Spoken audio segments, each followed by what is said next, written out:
구원은 6부 의롭다 하심 칭의론에 대해서 함께 나누고자 합니다. 종교개혁자들은 이 칭의가 교회의 서고 넘어짐의 기준이 된다라고 하였습니다. 칭의는 정말 중요한 그런 가르침이죠. 그래서 칭의는 역사 속에서 수없이 많은 도전을 받았습니다. 그럼에도 불구하고 지금도 여전히 이 칭의는 교회의 서고 넘어짐의 기준이 되는 것이죠. 오늘 우리가 읽었던 오마서 5장 19절 말씀처럼 한 사람이 순종함으로 많은 사람이 의인되리라 라고 하는 이 위대한 선언이죠. 의인된 자만이 영생을 얻기 때문에 이 부분은 매우 중요한 겁니다. 오늘 다 못하긴 하겠지만 그러나 시간이 되는 한에서 살펴보도록 하겠습니다. 의롭다 하심 칭의는 죄가 제거가 죄가 제거되는 겁니다. 죄가 제거되는 게 의입니다. 왜 그러냐면 죄가 우리로 하여금 죽음에 이르게 하기 때문입니다. 우리로 하여금 부패하게 만들기 때문입니다. 죄가 없어진다면 부패가 사라지는 것이고 바로 거룩한 자가 되는 것입니다. 그러므로 의롭다, 의인은 뭐냐? 죄가 제거되는 것이다. 이렇게 보면 되는 거죠. 또 주 예수를 믿는 믿음이 이제 의인데, 하나님은 사람이 주 예수를 자기의 유일한 구주로 믿는다고 고백하면 그 믿음을 받으시고 그를 의롭다고 하십니다. 이게 의롭다고 하실 땐 뭐가 되는 거죠? 죄를 제거해 주시는 거죠. 예수를 믿으면 주님께서 그를 의롭다고 받아주시고 그의 죄를 다 제거해 주시는 겁니다. 왜냐하면 주 예수를 믿으면 예수 그리스도가 대신 갚은 죄값을 내가 갚은 것으로 받는 것이기 때문입니다. 그러니까 예수님께서 우리를 위하여서 죄값을 대신 갚으셨어요. 우리가 다 살펴봤죠. 죄값을 다 갚으셨는데 그 갚으신 죄값, 더 이상 이제 그러면 죄가 없어지겠죠. 죄값이 없죠. 내가 예수를 믿으면 예수님이 죄값을 갚았기 때문에 더 이상 이제 나에게 죄가 없는 겁니다. 그 이제 내가 예수를 믿으면 예수님이 갚았는데 내가 갚은 것으로 여겨주시는 거죠. 로마서 3장 22절 말씀, 곧 예수 그리스도를 믿음으로 말미암아 모든 믿는 자에게 미치는 하나님의 의인이 차별이 없느니라. 그리스도를 믿음으로 모든 믿는 자에게 하나님의 의가 미쳐집니다. 우리 예수를 믿으면 우리의 의가 우리를 의롭다고 여겨주신다고 하는 것이죠. 주 예수의 죽음을 믿고 고백하는 자들은 아무 선행이나 율법을 행함이 없이 단지 그 믿음 때문에 의롭다라고 여김을 받습니다. 중요한 겁니다. 그러니까 어떤 선행과 행위에 따라서 우리가 의롭게 되는 것이 아니라 예수 믿음으로만 우리가 의롭게 된다라고 하는 것이죠. 그것이 로마 3장 24절과 26절의 내용인데 여러분 같이 한번 읽어볼까요? 시작.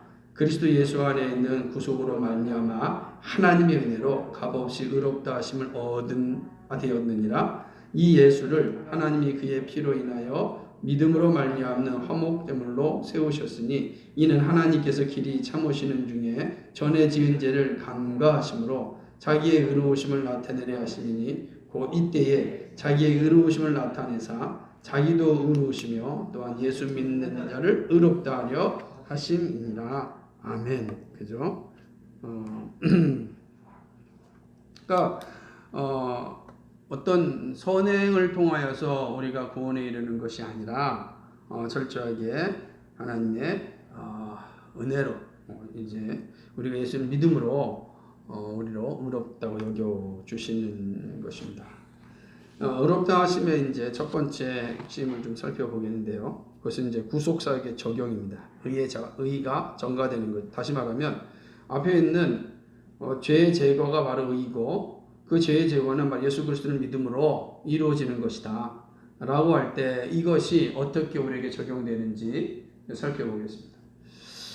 하나님은 예수 그리스도의 이름으로 부름받은 자들을 의롭다고 하십니다. 그러니까 부른 자들을 그냥 의롭다고 하시는 것이 아니라 그들로 하여금 믿음을 고백하게 하셔서 의롭다라고 하시는 겁니다. 그러니까 하나님 우리를 부르실 때 분명히 우리를 의로운 자로 불러주셨는데 부르심으로 끝나지 않고 반드시 우리의 입으로 고백하게 하여서 의롭다라고 여겨주시는 것입니다. 단지 주 예수를 믿는 믿음 때문에 그들을 그리스도에게 연합된 자들로 보시는 겁니다. 그러니까 놀랍지 않겠습니까? 우리가 예수를 믿으면 그 믿는 고백으로 인하여 우리가 예수님께 연합되는 겁니다. 예수님이 영원한 생명이시잖아요. 영원한 생명이세요. 죄가 없으신 분이에요. 그러니까 우리가 연합되는 순간 우리 영원한 생명을 붙여지니까 영원한 생명이 되겠죠. 접붙임이니까. 접붙여지면 그렇게 되는 거지 않습니까? 그리고 영원한 생명이 우리에게 주어지는 것이다 라고 하는 겁니다. 그게 어떻게 이루어지는 거예요? 믿음 고백으로. 예수님 믿습니다 라는 고백으로 이루어진다 라고 하는 것이죠. 이 그리스도의 피 흘리심으로 이루신 죄 용서를 죄인들에게 적용하여, 이게 중요한 겁니다. 그들을 의롭게 하시는 겁니다. 그러니까 이 그리스도께서 피를 흘리심으로 모든 죄를 용서해 주셨습니다.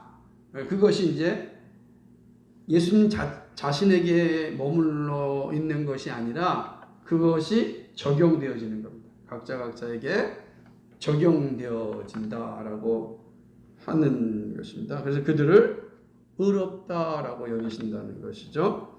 바울은 그리스도의 피 흘리심을 의라라고 칭하였습니다. 로마서 5장 9절에 그러면 이제 우리가 그 피로 인하여 의롭다 하심을 얻었은지 그렇죠. 그 피로 인하여 우리가 의롭다 하심을 얻었다라고 하는 거죠. 놀라운 사실입니다. 그래서 구속사역은 이렇게 적용되어지는 건데 좀 더 구체적으로 생각해 본다면 그리스도의 피 흘리심을 적용하여 의롭다 하시는 거죠. 왜 그렇습니까? 죄인은 의를 행할 수가 없어요. 죄인은 전혀 율법을 지킬 수가 없습니다. 그러니까 우리 예를 들면은 이미 부패한 사람들은 그 부패한 곳에서 부패가 나오지 부패한 곳에서 거룩한 게 나올 수가 없어요. 그러니까 의를 행할 수가 없는 겁니다. 불가능하죠. 그러니까 부패함 속에 살다가 부패함 가운데 떨어지게 되는 것이죠. 그런 부패한 사람이 어떻게 율법을 완전히 지킬 수 있겠습니까? 율법을 못 지켜요. 율법을 지킬 수가 없어요. 율법을 지키지 못하니까 결국은 용서는 받을 수가 없죠. 그런데 예수 그리스도가 피 흘리심으로 완전한 죄 용서를 성취하셨다라고 하는 겁니다. 예수께 다 완전한 피 흘리심으로 우리의 죄를 성취하셨다라고 하는 것입니다. 그의 피로 죄를 완전히 제거함이 의이기 때문입니다. 그죠? 그러니까 죄가 완전히 제거되어짐으로 죄 짓지 않는 상태와 같이 된 겁니다. 이제 나중에 살펴보겠지만 인간의 사중 본성 상태가 있어요. 인간의 사중의 본성 상태가 있어요. 이 사중 본성 상태가 어떤 것인지에서 처음에 인간은 뭐예요? 죄를 지을 수 있는 존재로 창조되었죠. 그러나 뭐죠? 죄인이 되었죠. 그러나 뭐죠? 죄를 짓지 않을 수 있는 상태죠. 마지막에 죄가 없는 상태. 이게 이제 인간의 사중 상태다라고 이제 볼 수가 있는데, 이제는 죄를 완전히 제거한 것은 죄 짓지 않는 상태와 같이 이제 된 것이죠. 그리스도가 율법 준수로 이룬 의를 전거한 것이 아니다라고 하는 겁니다. 이제 이거 핵심 여기 중요한 건데 일반적으로 오랫동안 그리스도의 의의 전거라고 할 때 그리스도가 율법을 다 지켜서 얻은 의를 전거한 것으로 말해왔습니다. 우리가 대표적으로 능동적 순종이다. 우리 여러 번 제가 설명해 드렸으니까 이제 이해가 되시리라 생각합니다. 전통적으로는 그렇게 가르쳐 왔습니다. 그렇게 이해하고 계시면 됩니다. 그런데 이제 그리스도의 의는 그가 피 흘려 이룬 죄 용서를 말하는 것이지 다시 율법을 다 지켰다. 그래서 그 얻은 의를 전가한 것이다. 라고 말하는 건 사실은 이게 참 어려운 문제인데요. 왜 그러냐면 이제 여러분 맨 뒤에 가게 되면 부록으로 제가 준 걸 있습니다.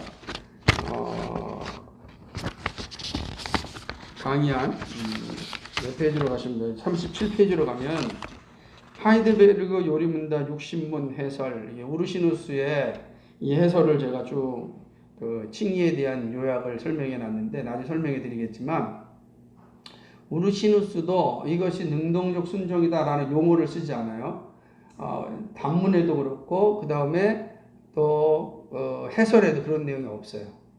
그러니까 이 해설은 적어도 이제 그 15세기, 16세기에는 없는 것 같고 이제 17세기에 들어오면서 발생한 이제 해석적인 이제 상황인 것 같아요. 그래서 웨스트민스터 신앙고백서라든지 혹은 하이델베르 유리문답이라든지 혹은 뭐 벨직 신앙고백서라든지 혹은 누토교가 한 일치신조라든지 이런 데에도 이런 용어 자체는 없어요. 용어 자체는 없고 오직 그리스도의 순종만 있어요.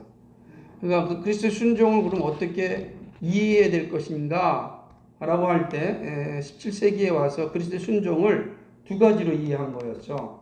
하나는 율법을 다 지키심과 십자가의 죽으심으로 그리스도의 순종을 이야기해야 되지 않나. 이제 그렇게 해석이 되어졌고, 그 대표적인 게 이제 존 웨인이었고, 물론 뭐 그런 이제 이야기들이 17세기의 전반적인 개혁파 신학은 다 공통으로 가지고 있었습니다. 그리고 17세기 이후부터는 이 그리스도의 순종, 오늘 우리가 로마서 3장에 있는 우리 맨 처음에 읽었던 로마서 3장 24절에 있는 이 말씀에서 이야기한 것처럼 그리스도의 순종 자체를 이야기할 때도 그게 뭐냐라고 이야기할 때 로마서 5장 19절입니다. 5장 19절에 그 그리스도의 순종을 이야기할 때도 그 순종은 바로 능동적, 수동적 순종이다. 이렇게 이제 해석을 하게 된 거죠. 지금 일반적으로는 그렇게 보고 있지만 저는 두 가지를 다 염두에 두고 우리가 좀 생각해 보는 것이 좋겠다 생각을 하는 것입니다. 그리스도의 의는 그가 피 흘려 이룬 죄 용서를 말합니다. 의의 전가를 그리스도가 율법 준수로 의를 전가함이라고 하면 그리스도의 피 흘리심으로 죄 용서하심이 무효가 된다. 의롭다 하심을 얻는 것은 오직 그리스도의 구속으로만 된다. 이렇게 이제 생각하기도 하는 겁니다. 그래서 그리스도 예수 안에 있는 구속으로 말미암아 하나님의 은혜로 값없이 의롭다 하심을 얻었다. 이 말이에요. 그러니까 그리스도 예수는 구속으로 의롭다 하심을 얻었다는 게 로마서 3장 24절이죠. 여기에 그리스도께서 율법을 다 준수함으로 의를 획득하였고 획득한 의가 우리에게 전가되었다. 이렇게 말씀하지 않고 그리스도께서 우리의 죄를 다 짊어지시고 십자가에 죽으심으로 우리가 의롭게 되었다. 이렇게 이제 또 해석하기도 하는 겁니다. 그러니까 두 가지 해석이 다 공존하고 있는 거죠. 왜 그렇게 보냐면은 그리스도는 율법 수요자이기 때문에 그렇다는 거예요. 율법의 수요자가 율법을 다시 지킨다는 것은 이건 논리적으로 합당하지 않다. 이렇게 보는 수도 있다는 거죠. 그러니까 이미 이 그리스도는 율법의 수요자로서 율법을 완성하였는데요. 율법을 지킨 게 아니라 율법을 완성한 거죠. 이 개념이 다른 거죠. 그래서 의문에 속한 계명의 율법을 자기 육체로 폐하셨다는 것은 율법을 지켜야 할 의무를 우리에게서 제거함을 말하는 겁니다. 그래서 더 이상 이제 우리도 율법을 지켜야 될 의무가 사라진 거죠. 왜냐하면 그리스도께서 다 율법을 지키심으로 우리가 그리스도에 접붙여지면 율법을 지켜야 될 의무가 없어지고 다 지켰는데 우리가 뭐를 지켜요? 예수님이 다 율법을 완성했는데 내가 또 거기다가 뭐 점 하나 찍는다고 완성되는 게 아니에요. 이미 다 완벽히 완성된 건데. 그러니까 우리 예수 믿음으로 예수님이 완성한 그 율법에 동참하게 되는 거죠. 그러니까 우리도 율법으로 말미암아 율법의 완성자가 되는 거죠. 다 오늘 율법을 지킨 자가 됐다라고 하는 거죠. 그러면 여기서 말하는 그리스도의 율법 준수는 뭐냐라고 하는 거예요. 그렇다고 율법을 완성했다는 것은 뭔가 율법을 준수하기 때문에 완성했다는 뜻이 아니겠는가? 그렇다고 한다면 율법을 다 지키심 아니겠는가? 이게 이제 능동적 순종을 말하는 사람들의 생각이라면 우리는 또 어떻게 보냐면 특별히 여기 서철훈 교수님의 생각이기도 한데 율법의 준수를 율법을 다 지키심으로 봐야 되겠느냐? 제가 이거 계속 반복하는 이유는 이 두 가지를 이해하고 있어야 된다는 뜻입니다. 그것이 아니라 율법의 준수 요구는 죄값을 갚으라는 요구다. 죄를 범하였으므로 죄값, 다시 죽음이죠. 죄값은 죽음이에요. 죄의 삭은 사망이니라. 그러니까 사망을 당해야 된다는 거죠. 사망을 당해야 된다. 죽어야 한다라고 하는 요구예요. 그럼 모든 사람은 다 율법의 요구에 따라 죽습니다. 우리는 죽지 않는 사람 다 율법의 요구에 따라 다 죽게 되어 있는 것입니다. 핵심이죠. 그런데 예수님께서 그 율법의 준수 요구, 곧 죄값을 갚으라는 요구를 성취하시죠. 십자가에서. 십자가에다 성취하심으로 율법을 완성하시는 것입니다. 그러니까 예수님의 칭의는 도덕적 칭의가 아니죠. 도덕적 칭의는 의롭다움을 받을 자격을 갖추어서 의를 획득하는 거예요. 다시 말하면 고행과 선행을 통하여 의롭게 되는 거죠. 이거는 율법 준수로 의를 획득하는 것과 본질적으로 같다. 그러니까 도덕적 칭의라고 하는 건 이제 다음에 살펴볼 텐데요. 선행과 고행을 통하여서 우리가 의롭게 된다. 이게 로마 캐톨릭 가르침인데 그것과 율법을 다 성취하심으로 의를 획득하는 것과 무슨 차이가 있죠? 이 질문 던지는 겁니다. 별 차이가 없는 건 아니겠는가? 그렇다고 본다면 그리스도의 율법의 요구를 감당하심은 율법을 지키심이 아니라 율법의 요구를 다 성취하심으로 보는 것이 좀 더 합당하지 않냐, 이렇게 이제 논리를 제공하는 거다는 거죠. 자, 어찌됐든 중요한 건 뭐냐면 그리스도께서 우리가 짊어져야 될 모든 율법의 요구를 완성하셨다, 이렇게 생각합니다. 그리스도께서 하는 거죠. 그래서 그리스도의 의는 그리스도가 피 흘리심으로 죄를 속량하심으로 본다. 이게 이제 순호주 순종의 개념입니다. 그리스도의 의의 전가는 그가 피 흘려 이루신 죄 용서를 적용하는 것이다. 그러니까 오직 그리스도의 의는 그리스도의 피 흘리심으로만 우리의 죄가 속량하시고 우리의 죄의 율법의 요구가 완성되는 것이다 라고 하는 거죠. 하나님은 그리스도의 의를 그리스도와 연합된 자들에게 전가하기로 하셨다. 이렇게 그리스도의 의를 죄인에게 전가하심으로 죄인을 의롭다 하기로 하셨다라고 하는 것이죠. 그래서 그러므로 우리가 그의 죽으심과 합하여 세례를 받음으로 그와 함께 장사되었나니 이는 아버지의 영광으로 말미암아 그리스도를 죽은 자 가운데 살리신과 같이 우리도 또한 새 생명 가운데 행하게 하려 하심이니라 라고 하는 것이죠. 그러니까 그리스도 연합됨으로 그리스도께서 이루신 모든 율법의 요구, 다시 말하면 죄값을 다 치르심으로 이제 그리스도를 믿는 자에게는 더 이상 죄값을 요구하지 않는 겁니다. 우리 죄값을 요구하지 않는 거죠. 그 죄값은 바로 죽음입니다. 십자가에 피 흘리십니다 라고 하는 거죠. 그러니까 의롭다는 선언은 그리스도의 피 흘리심을 이룬 죄 용서를 적용하시는 거예요. 자, 정리합니다.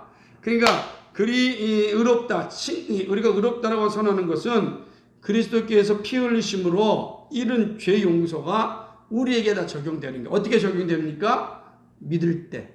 우리 예수님을 믿으면 예수님이 십자가에서 피 흘리시면 그 모든 죄 용서가 나에게 적용돼서 내가 죄가 없는 존재가 되는 거예요. 그렇게 인정해 주신다는 겁니다. 이해되셨어요? 일부 핵심입니다. 근데 여기서 두 번째 매우 중요한 건데 이 칭의는 법정적 칭의다라는 거예요. 외부에서 이루어진 칭의지 내적인 변화가 일어나서 생기는 칭의가 아닌 겁니다. 외적으로 우리는 의롭게 되는 거예요. 근데 여전히 내적으로도 죄인이에요. 그런데 외적으로 칭의를 받으면 나중에 내적으로 변화가 되는 거예요. 이게 우리 칭의예요. 근데 로마 캐톨릭은 그렇게 생각하지 않고 우리 안에 내적으로 의가 주입되어서 내적인 변화가 일어날 때 우리가 의롭다라고 인정받는다는 거예요. 다른 개념이다는 거죠. 그래서 본성적인 행동이 아니다는 거죠. 내적 변화가 아니라 사법적 선언인 것입니다.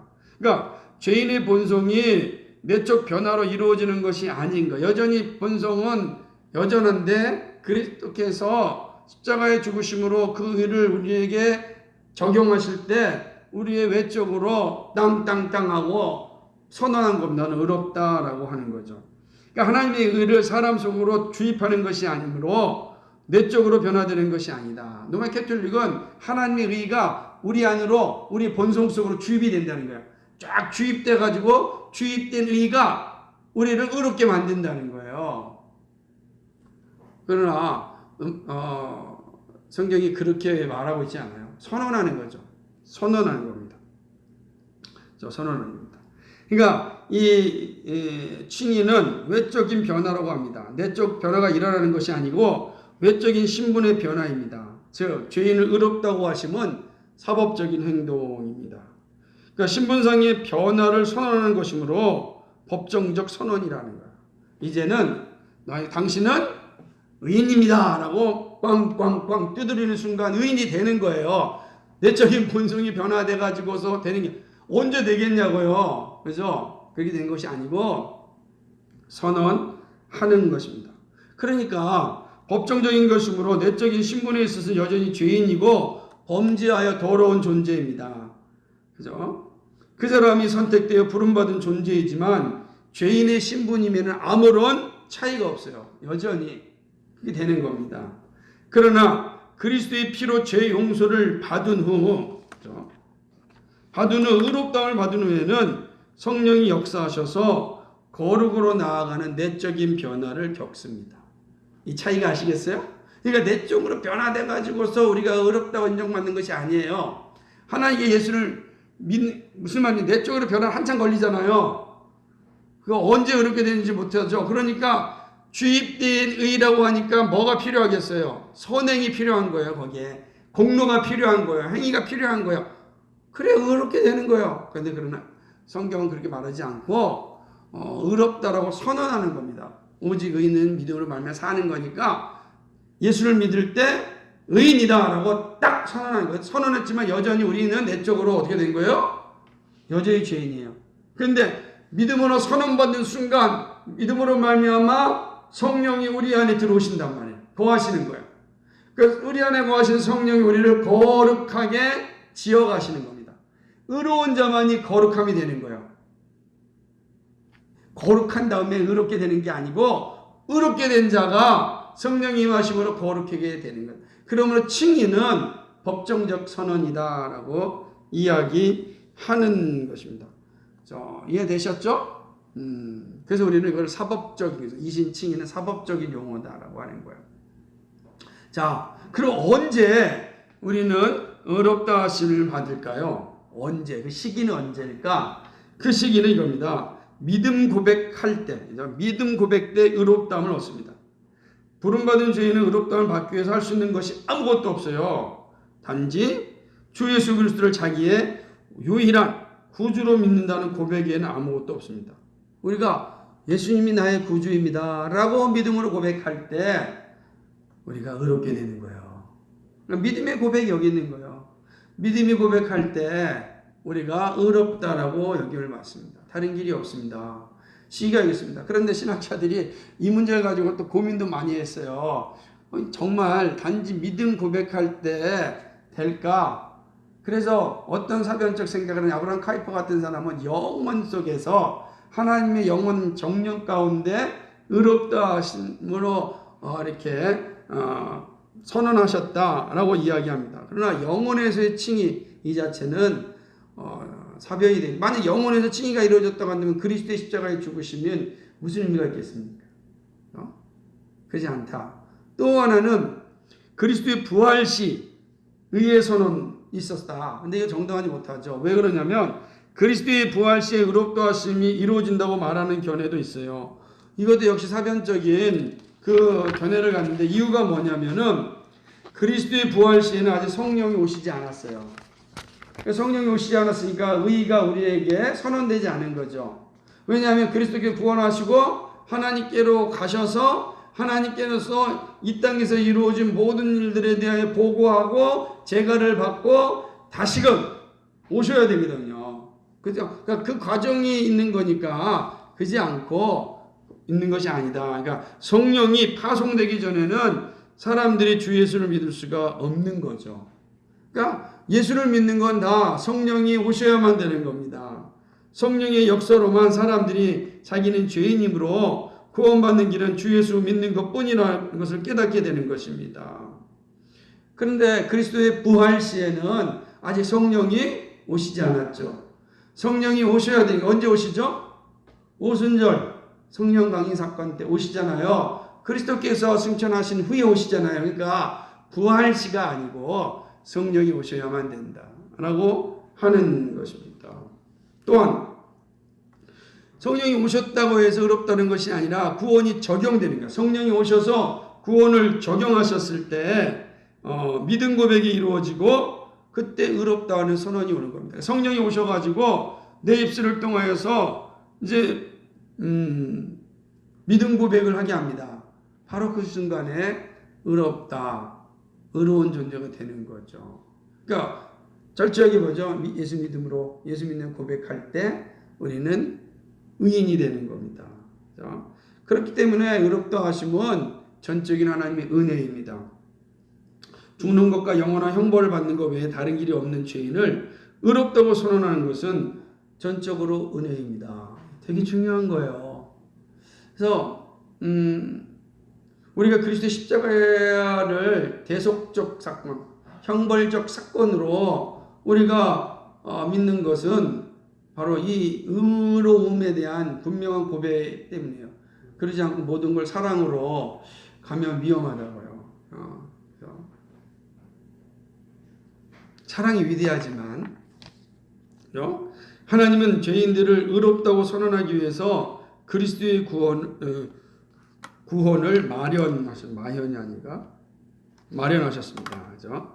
이 구원 사역을 믿는 믿음을 살아있는 의로 여기시기 때문에 의롭다는 선언은 전적으로 은혜가 되는 것입니다. 전적으로 하는 은혜가 되는 거죠. 철저히 하나님께서 은혜로 말미암아 우리로 하여금 믿음을 주셨고 믿음으로 말미암아 우리의 구원에 이른다라는 거죠. 이 의롭다 하심의 근거는 바로 그리스도의 구속 사역이죠. 왜 그러냐면 잘 보셔야 됩니다. 본래 의인은 하나님의 계명을 다 지켜야 돼요. 이 하나님의 뜻이었어요. 그런데 죄인은 종은 결코 지킬 수가 없는 겁니다. 그러니까 지킬 길이 없어요. 그러니까 율법을 지킬 수 없으면 어떻게 되겠습니까? 하나님의 계명을 지키지 못하면 영원한 죽음에 이르는 게 되는 거죠.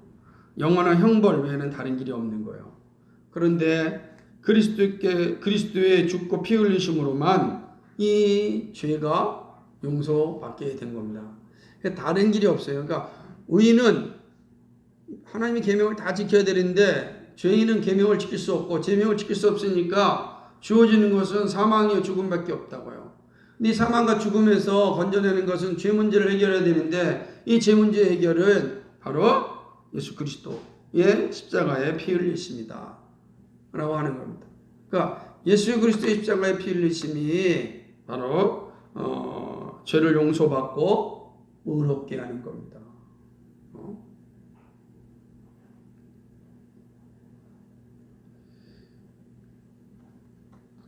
그래서 이제 이 기억을 하셔야 됩니다. 의라고 하는 건 피 흘려 죄를 용서받는 것이다 라고 하는 거죠. 의롭다 하심은 죄 용서를 믿음 고백자에게 선언하는 것이다 라고 하는 것입니다. 이게 이제 의롭다 하신 칭의에 대한 내용인 것입니다. 부록으로 한번 갈까요? 부록으로 가서 이제 이 부분 한번 좀 생각해 보도록 하겠습니다. 이거 참 의미 있는 부분인데 이 의에 대해서 일반적으로 생각하는 게 어떤 것인지 한번 좀 보면서 이게 하이델베르 육신문에 우르시누스가 해설한 부분에 보면은 이 의에는 일반적으로 두 가지 의가 있다. 하나는 창조되지 않은 의가 있다. 그 뭐냐? 하나는 자신의 의다. 창조된 의가 있다. 창조된 의는 두 가지가 있는데 37페이지입니다. 창조된 의와 그리고 복음적 의의가 있다라는 거예요. 아니요. 창조된 의에는 두 가지가 있는데 하나는 율법적 의의가 있고 또 하나는 복음적 의의가 있다. 그러니까 의의를 설명할 때 하나는 율법적인 의의고 하나는 복음적 의의가 있다라고 하는 거예요. 그 율법적 의의는 뭐냐? 한번 읽어볼까요? 시작. 율법을 성취하여 그로 말미암아 의롭다고 선언받는 것이. 율법의 성취에 그 사람의 순종이 수반되는 것을 의미합니다. 타락이 전에 아담, 천사, 사람이신 그리스도의 의. 그러니까 이런 율법의 의라고 하는 것은 율법을 성취하여 그로 말미암아 의롭다고 선언받는 거예요. 그렇게 되는 겁니다. 모든 사람들이 다 율법을 다 지키면 의롭다. 이렇게 이 율법적 의라고 이야기하는 겁니다. 그럼 복음적 의는 뭡니까? 복음적 의는 38페이지 뒤에 보면은 같이 읽겠습니다. 시작. 우리를 대신하여 다른 분이 율법을 성취하고 이행하며 하나님께서 그것을 믿음으로 우리에게 전가시킨 것을 의미합니다. 근데 이게 이제 의라고 하는 거야. 두 가지. 율법적 의가 있고 복음적 의가 있다라고 하는 거야. 근데 율법적 의는 뭐가 있느냐? 율법적 의에는 보편적 의가 있고 특수한 의가 있다. 이렇게 가르치는 겁니다. 보편적 의는 뭐냐? 우리와 관련된 모든 율법을 다 준수하는 거예요. 보편적입니다. 여기에는 완전한 의가 있고 불완전한 의가 있어요. 왜냐하면 이 완전한 것은 우리와 관계되는 모든 율법들에 대해서 내적인 순종과 이 외적인 순종인 것입니다. 모든 율법에 대해 내적, 외적 다 순종하는 게 완전한 거죠. 근데 불완전한 건 뭐겠습니까? 율법을 준수하기로 그저 시작한 정도예요. 다 지키지 못하는 거죠. 근데 불완전 의에는 두 가지 의가 있어요. 하나는 철학적 의예요. 율법과 일치하는 겁니다. 기독교적 의는 중생한 자들에게 속한 것으로 의롭다함을 얻게 하는 믿음에서 솟아난다. 나는 거죠. 이게 이제 불완전 의에서 나타난 두 가지 개념이 되는 겁니다. 그래서 창조된 의에는 율법적 의의 첫 번째 보편적 의는 이런 거 있다. 여러분 다 그냥 한번 보자는 거예요. 설명하기 되게 힘들지만 그럼 이제 특수한 의는 뭐냐? 특수한 의는 각 사람에게 그 자신의 것을 돌리는 의로서 교환이 가능하거나 아니면 분배가 가능한 것이거나 둘 중에 하나가 된다라고 하는 거죠. 그래서 교환이 가능한 의가 있고 분배적 정의가 있는 거예요. 그러니까 교환이 가능한 것은 말 그대로 교환하는 거죠. 서로 비슷한 것들. 그러나 분배적인 것은 뭐냐? 우리가 말한 것처럼 정당하게 각 사람의 때에 따라서 분배하는 거죠. 예를 들면 지금 기본소득 같은 것처럼 다 분배하는 거죠. 다 분배하는 것처럼 그런 거죠.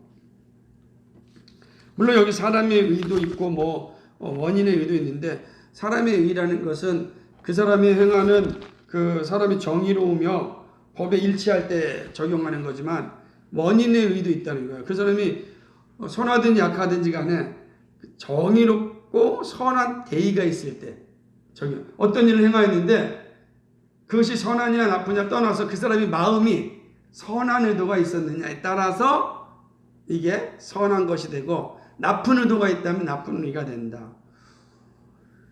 이게 이제 의라고 하는 단어에 대해서 일반적으로 가지고 있는 생각들이란 말이에요. 그런데 이게 칭의와 어떤 차이가 있는가? 우리가 이게 왜 제가 이 설명하냐면 의와 칭의가 다른데 자꾸 혼동하기 때문에 그런 거예요. 그래서 우르시누스는 의와 칭의가 의가 이렇다. 이 의가 이렇게 다 일반적으로 주어진 거다. 그 칭의와는 어떤 차이가 있는가를 봐야 된다. 우리가 잘못하면 칭의를 의로 생각하는데 그러지 않다. 칭의와 의가 다른 개념이다. 라고 보면서 얘기하는 겁니다.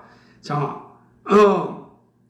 이게 됩니다. 의는 율법에 일치하는 것, 율법을 성취하는 것이지만 칭의는 누구에게든 이 의를 적용하는 것을 의미한다는 것이죠. 그래서 우리가 앞서서 보았던 것처럼 율법적 칭의는 하나님과 율법에 일치하는 일이 우리에게서 일어나는 데 있다는 거죠.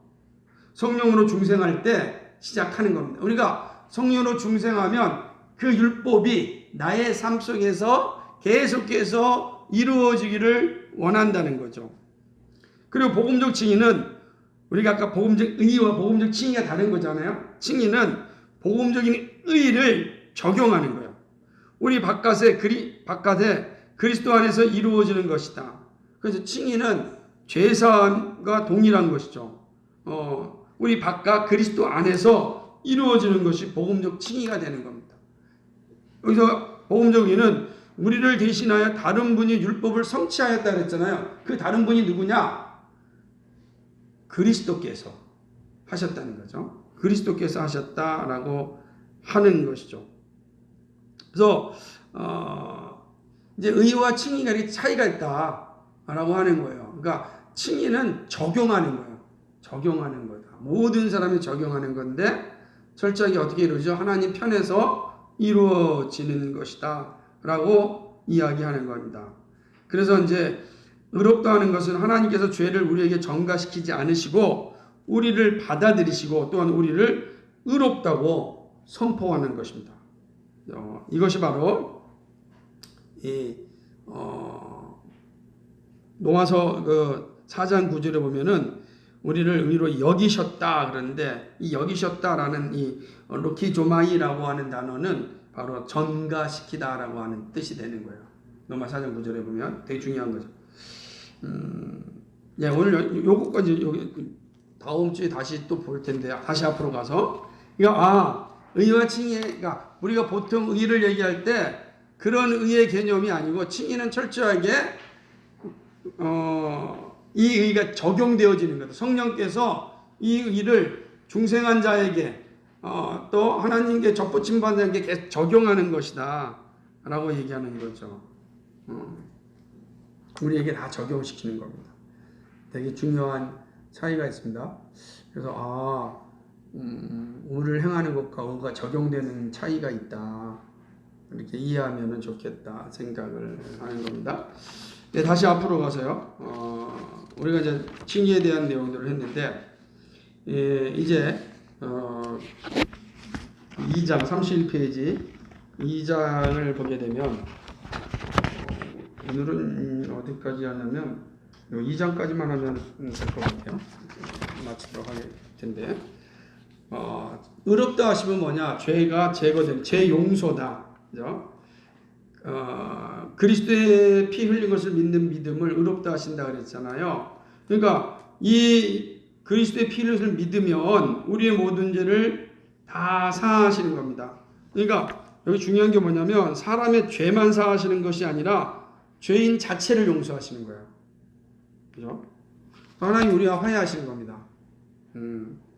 그러니까 그리스도의 흘리신 피로 죄를 용서하시고 의롭다고 여기하시는 거죠. 여러분 왜 그러냐면요. 죄의 싹은 사망이거든요. 죄를 지금 모든 사람 죽어야 되는 거야. 근데 죄가 제거됐다는 것은 사망에 이르지 않는다는 거잖아요. 사망에 이르지 않는 거예요. 그럼 하나님과 영원히 함께 교제한다는 의미가 되는 것이죠. 그러니까 이 그리스도의 이 피 흘림으로 이 죄값을 갚으러 하는 율법을 다 충족함으로 더 이상 우리는 이제 죄가 남아있지 않습니다. 놀라운 일이죠. 그래서 하나님께서 우리를 보실 때 죄인으로 보시지 않아요.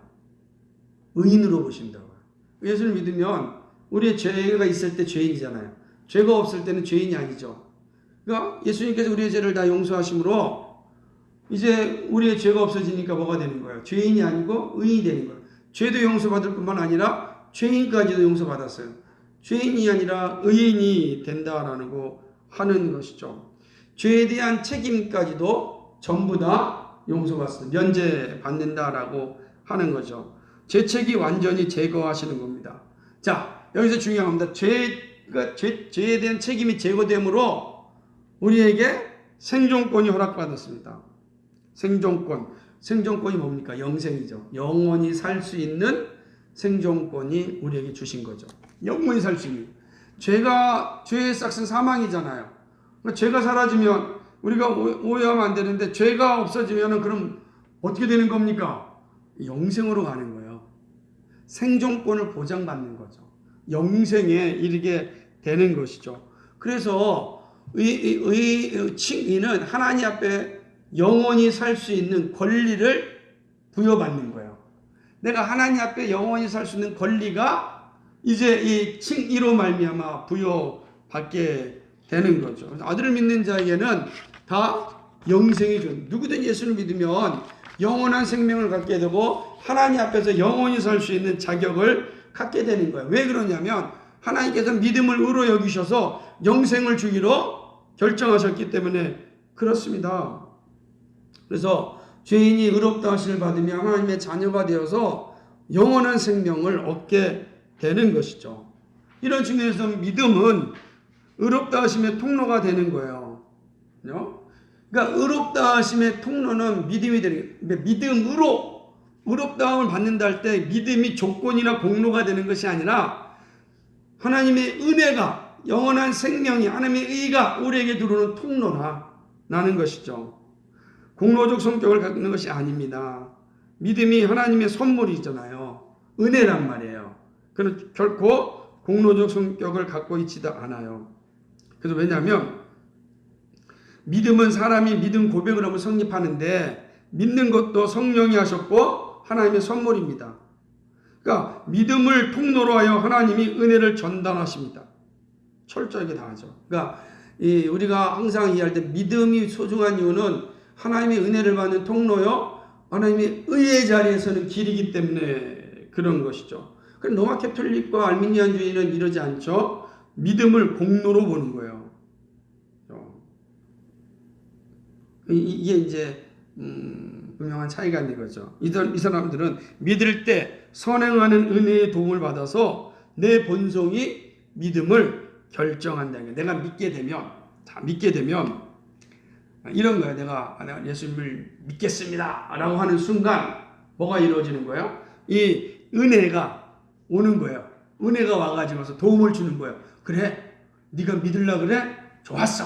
그리고 은혜가 탁 오는 거예요. 그리고 이 은혜가 오면은 이제 본성이 믿겠다고 결정을 딱 하는 거예요. 이게 로마 캐톨릭이 가지고 있는 겁니다. 그러니까 이 믿음은 뭐예요? 철저히 공로적인 게 되죠. 믿음이 없으면 뭐가 안 와요?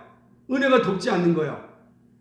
믿음이 없으면 은혜가 돕지 않아요. 은혜가 돕지 아니하면 결정할 수가 없어요.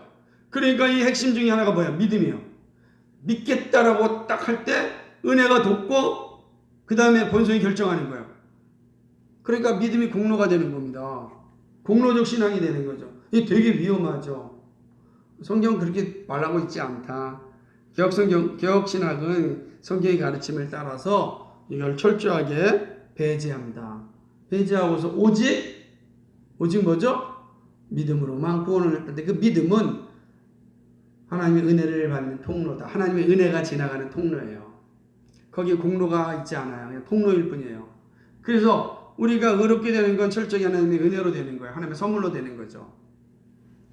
그것이 바로 의다라고 하는 것이죠. 의롭게 된다는 사실이 여기에 있다. 오늘은 이제 2장까지만 하도록 하겠습니다.